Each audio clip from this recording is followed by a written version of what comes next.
Magandang araw mga boss. Pasensya na po kayo sa boses ko. Kagagaling kasi lang natin sa trangkaso kaya may ubo tayo. So ito yung ating bagong version 3 na Astig Kalan mga boss. So wala naman siyang nagbago sa ating chamber. Ganun pa rin yung mga sukat, yung nozzle niya.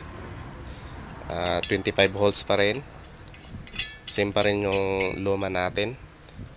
So ito lang po yung nabago mga boss, yung kanyang daluyan ng langis. Mas nilakihan po natin yung kanyang reservoir para mailagay natin yung ating air intake stopper. Yun yung tawag ko doon, or shut off, auto shut off yun ng langis. So yung casing niya, yung frame niya mga boss, pareho lahat. Same pa rin ng nakaraan na version 2. So itong version 3 natin ay iba na yung kanyang takip. May o-ring na po siya para hindi makasingaw yung hangin. At dito naman natin ilalagay yung kanyang air intake stopper. Ito po yung ating air intake stopper mga boss. Yan po yung bago kong tuklas. So may ibang gumawa nito mga boss, pero iba yung kanyang design. Shout nga pala kay Ardis TV. Kung nanonood ka mga boss, shout out sa iyo. So actually mga boss, may napanood na akong ganyan kay Ardis TV noon. 10 months ago yata, nung nagsimula pa akong gumagawa ng kalan. So hindi lang ako nagka-interest kasi nga hindi naman napag-uusapan yung overflow dati. So ngayon mga boss, i-assemble muna natin para makita nyo yung kabuuan. So ganun pa rin mga boss, no? Sa Astig Kalan, unahin po talaga yung kanyang tangke bago yung chamber. Magkasulungot po ito sa ating double burner na inuuna yung chamber bago yung tangke. So ganun pa rin mga boss, detachable lahat. Lahat po detachable para sa maintenance. So ngayon katuwang ko yung aking asawa mga boss. Mahirap kasi mag video na mag isa.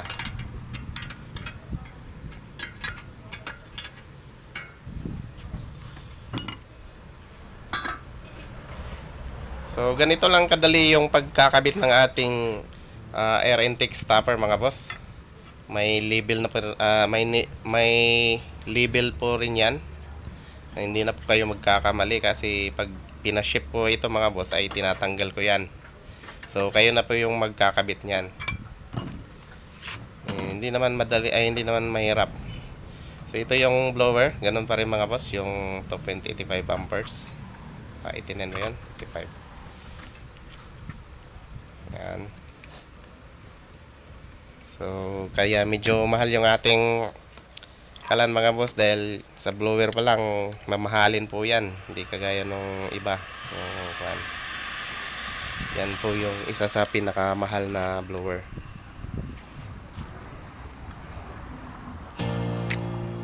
So yan ang kabuuan mga boss.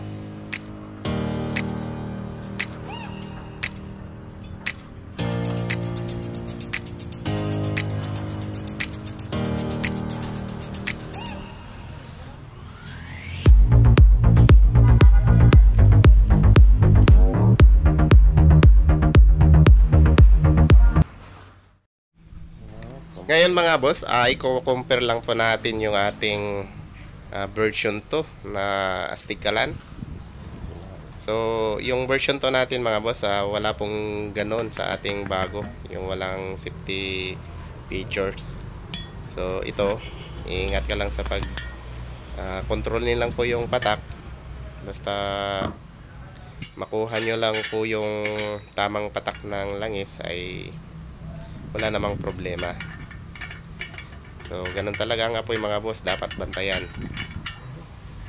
So kapag kahit nga gasol, medyo delikado pa rin kung hindi mo babantayan. At sa mga natatakot naman na masabuyan ng tubig yung chamber mga boss, bili lang po kayo ng conduction plate. Nabibili po yan sa Lazada or Shopee. So yung nabili ko nga pala mga boss ay nasubrahan po ng laki. So may mas maliit pa po dyan, medium at saka small. Yan po yung large. So yan lang po yung ating remedy sa concern natin kung masabuyan ng tubig yung ating chamber. So ang inuna nating solusyonan ay ang overflow po ng langis. So yan na po yung ginawa natin. So ngayon mga boss, susubukan natin yung ating bagong design. So maglagay lang po tayo ng langis na use engine oil. At sa mga interesado nga pala kung paano ko ito ginawa, mapapanood nyo po ito sa aking kabilang channel mga boss, kung paano step by step ginawa. So salamat nga pala sa mga nanood sa aking kabilang channel, Creative Build mga boss. Maraming salamat.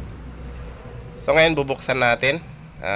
Medyo lakasan lang natin ng todo mga boss para mas mabilis nating mapuno yung ating chamber sa kanyang designated na level.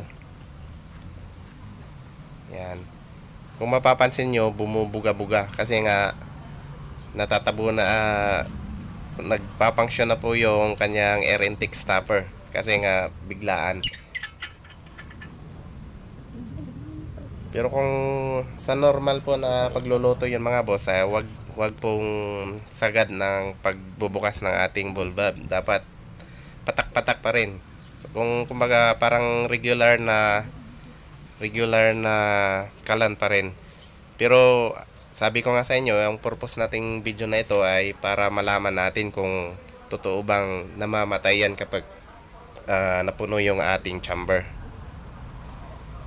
Kasi kung sa normal na pagluluto mga boss, kung magkaroon na ng langis yung ating chamber ay pinapatay na yung ating ball valve, yung ating pinaka-gripo. Saka natin sisindihan. Pero ito mga boss, pinapakita ko lang sa inyo yung kung ano ba talaga ang function ng ating yung konseptong ito, ng ating dinagdag na safety features. Yan, kung mapapansin nyo mga boss, humihina na yung kanyang tulo. Kasi nga natatabunan na po yung ating air intake. Kasi ang sistema nito mga boss, kapag natabunan niya ang ating air intake ay kusa po siyang titigil ng patak. Yan, kung makikita nyo mga boss, hindi siya nag-overflow pero tumigil na po dito yung kanyang patak ng langis. So ngayon susubukan nating babawasan yung langis sa ating chamber kung magsusupply ba yung ating ball valve. Yan, nabawasan natin ng langis. So may delay po yan mga boss. At titingnan natin dun sa ating ball valve kung may lumalabas na yun. May lumabas po mga boss, no? Kung makikita nyo, hindi lang klaro sa camera. Yan. Pumapatak na siya ulit. Kasi nga nagbawas na ng langis dun sa ating chamber. So ganyan po yung kanyang prinsipyo mga boss, no? Kung anong kinuha mo, kung anong nabawas dun sa chamber, yan din po yung ibibigay na langis dito. Kaya sabi ko nga sa inyo mga boss, kapag actual na lutuan na actual na lutuan na, huwag nyo nang hintayin na ganito karami yung langis sa ating chamber. Kung may langis na sa lahat ng flooring ng ating chamber, ay pwede nyo nang patayin yon.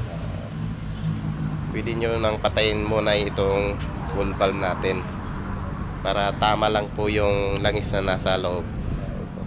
Kasi pinapakita lang natin sa video ito mga boss kung gaano kadami yung i-hold niya na langis doon sa chamber para siya tumigil, para tumigil yung pagpatak. Yan. So, release lang po natin yung langis. So subukan natin ulit mga boss kasi tumigil na yon. Kung magsusupply na ulit. So yan, kung nakikita nyo mga boss, tumulo siya ulit. Medyo malakas yung kanyang tulo kasi biglaan din yung ating pagbawas ng langis. Pero kung sa aktual na pagluluto na yon mga boss, kung yung apoy lang mismo yung nagkukonsume ng langis, ay dahan-dahan din yung pumapatak. Hindi kagaya nung kanina na diretso yung agos. Malalaman natin yan mamaya mga boss pag inaktwal na natin na sindihan yung ating chamber. Yan ay papatak-patak na lang po yan. Actually na-testing ko na ito nung wala pang pintura. May inaktwal na nga ako na una eh. So tested ko na ito. Kaya nang sabi ko mga boss, parang regular lang na kalan yung pag-operate nito mga boss. Ang kagandahan lang nito, syempre kung may mga baguhan, hindi talaga makontrol yung lakas ng patak. Wag po kayong mag-alala kasi nga may auto shut off tayo ng langis. At nag-auto fill din po siya. So kumbaga, nire-regulate niya yung langis na pumapasok doon sa ating langis. So yun po yung purpose ng ating nilagay na device. Yan. Siya nga pala, panoorin nyo po kay Harddisk TV mga boss, para makumpara nyo yung ibang disenyo. Pareho lang po ng concept pero iba po yung design. So may napanood na talaga ako nun, hindi ko na mahanap ngayon kasi konti lang din kasi yung views nun. Ang hirap nang hanapin. Pilipino rin po yung nauna mga boss. Parehong-pareho ng prinsipyo, parehong-pareho ng design kay Harddisk TV.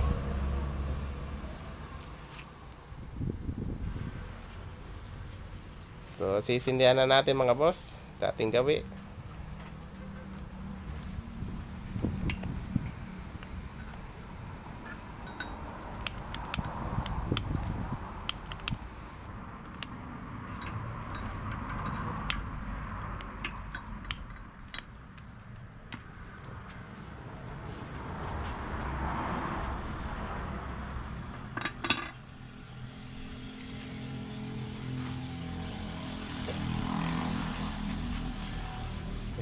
Dali.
At yan mga boss, umpisa na po siyang tumulo kasi gumagalaw na po yung langis doon at nagbabawas na rin po siya. So sabi ko kanina na pag umaapoy na yon, ganyan na po yung kanyang patak. Kasi kung anong nababawas doon sa kanyang chamber, yun rin po yung binibigay ng ating full valve.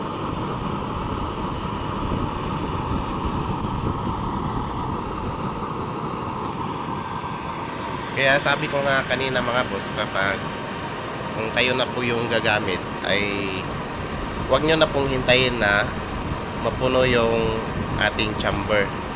Huwag nyo na pong hintayin na ito mismo yung mamamatay. Kumbaga kung maglagay kayo ng langis doon, lalo na kung sa umpisa, kung maglagay kayo ng langis sa ating chamber, ay yung sapat lang. Tapos patayin nyo yung ball valve, saka sindi. Yun. A few minutes later.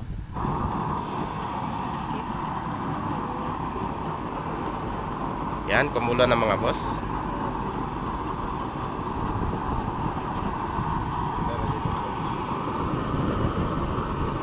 Yan. Kung makikita nyo mga boss, kung ganyan ka yung bulba ay yung kung ganyan yung pagbukas natin ng bulba, kung hindi yan nagko-control ang lakas ng tulo niyan, kung wala yung ating air intake stopper. Yan. So kahit hinaan po natin ng blower, tapos marami yung langis sa ating chamber mga boss, ay ganyan po yung mangyayari. Hindi gaanong maganda yung apoy niya kasi nga mas marami yung langis, mahina yung kanyang blower. Kaya dapat kung nagluluto tayo mga boss ay binabagay po natin yung kung gaano kalakas yung ating blower, ganon din kalakas yung ating patak ng langis. Kung hinaan natin yung blower, medyo hinaan din po natin yung langis para saktong-sakto lang talaga. Ito kasing ginawa natin mga boss, pinuno natin yung ating chamber. So kahit medyo hinaan natin yung blower, may pupula talaga na apoy. So ganyan lang po yung solusyon natin sa tubig mga boss na papasok sa chamber. Lagyan lang po ng gas stop plate, ng conduction plate. Pero dapat kapag naglagay kayo ng conduction plate, lagyan nyo rin kagad ng kaldero kasi masisira din kasi yan mga boss kung walang kaldero nakapatong. Kaya huwag nyo gagawin na ibabad yun na walang kaldero. Saka mas maganda yung kaldero na flat para mas maganda yung conduction, yung heat transfer nya.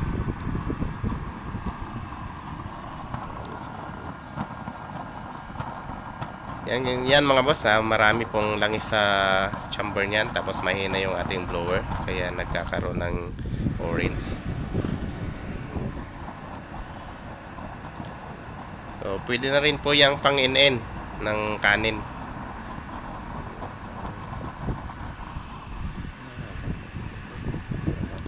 Kaya nga ang advice ko mga boss, kapag nagluluto tayo, kapag lalo na kung isa lang yung lulutuin natin, kung malapit nang maluto, dapat patay na yung bulb, yung langis natin, para kunti na lang yung langis na maiiwan dun sa chamber, para hindi naman masyadong makonsumo sa langis. Kasi nga sayang. Ang magandang kasi pag pinatay yung ating apoy mga boss, dapat totally na yung tuyong-tuyo na yung carbon. So kung makikita nyo mga boss, tuyong-tuyo na siya, no?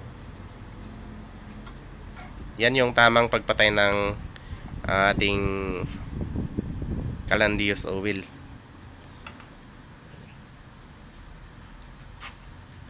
So hanggang dito na lang mga boss. Maraming salamat sa pagsusubaybay.